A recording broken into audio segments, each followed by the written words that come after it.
What I find interesting when you ask the question, who do you think is most targeted for social injustice? I think it is women, because even across the world, you see women are always put second. And it's interesting because in some countries, depending on your race, you're put higher, but it's a constant variable of being a woman and being less than a man is seen, because men are biologically different than women and women are biologically different from men, but there's power that comes from that. And I think people need to open their eyes to that and express equality between the two sexes.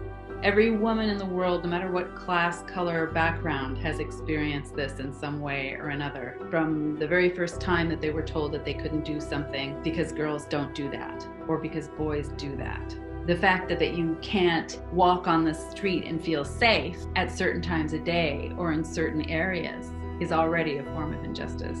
And we don't think about it necessarily in that way. Double standards that we're put to, having to be twice as good at everything to get the same recognition as a man who's maybe half as good.